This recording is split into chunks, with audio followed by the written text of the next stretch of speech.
শোন ও ভাই, তুই কথা শুনিস না? এই আব্বা তো কি কইছে?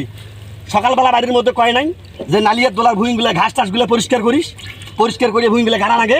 ভাই ভাই ভাই, তোর খায়া দেয় শালা কাম নাই নাকি? হ্যাঁ, ভুঁই গাড়া লাগে মানুষ সবাই গাড়ি শেষ করলে নালিয়ার দোলার ভুঁই, আর আমরা লোক কাদো করে পেলুম না। তুই টোটো কোম্পানি করি বেড়াস। ও ভাই, কি হয়েছে রে? আজকে কেতারা মোড়ের নালিয়ে তোলার মানববন্ধন, আর তোমরা এটাই চুকবে চুকবি করবে লাগছেন। কয় তারিখ আজকে? কি করছ তুই? আজকে 24 তারিখ সোমবার।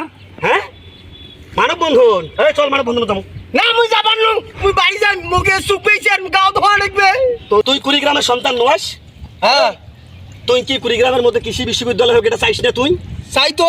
তুই কি দেশের ভালো চাইস না? বাংলাদেশের নাগরিক নস? হ্যাঁ চাই। হ্যাঁ, তাহলে নালিয়ার দোলার যদি কৃষি বিশ্ববিদ্যালয় হয়, হ্যাঁ, তাহলে এইটার জন্য আমার দেশের কত টাকা সাশ্রয় হবে তা জানিস তুই?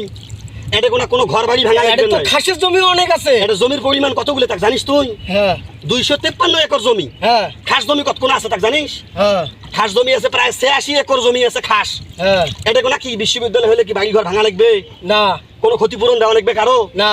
খালি জমি কিছু অধিগ্রহণ করলেই হবে। হ্যাঁ, তা তারে মানববন্ধন আমার কেতার মরত, সে মানববন্ধন তুই যাবার চেষ্টা, মানে তুই ইয়ং জেনারেশন নস? এই ভাই তোর লজ্জা শরম নাই? ভাই মুইও যাই মানববন্ধনত। চলো এলাই যাবো আমরা, হাঁটো। চলো ভাই, মানববন্ধন যাবো আমরা, হাঁটো সবাই চলো। চলো চলো চলো চলো চলো চলো চলো চলো ভাই, যারা ভিডিওটা দেখতেছেন অসংখ্য ধন্যবাদ এতক্ষণ দেখার জন্য। 24 তারিখ সোমবার আমাদের কৃষি বিশ্ববিদ্যালয় নালিয়ারদোলায় স্থান নির্ধারণ করা হয়েছে, এখানেই হবে ইনশাআল্লাহ। আমরা এই সুবাদ ব্যক্ত করে আমরা আজকে মানববন্ধনে উপস্থিত হব। আপনারা যারা যারা আজকে সময় পাচ্ছেন, যারা যারা বাড়িতে আছেন, অযথা ঘোরাফেরা না করে সবাই মানববন্ধনে অ্যাটেন্ড করবেন। সবাইকে ধন্যবাদ, সবাই চলুন। মনে রাখবেন হালুয়া হাল ছাড়ছে, জালুয়া জাল ছাড়ছে, কারণটা একটাই, মানববন্ধনে অংশগ্রহণ করার জন্য। ভাই চলুন, আমরা মানববন্ধনে যাই।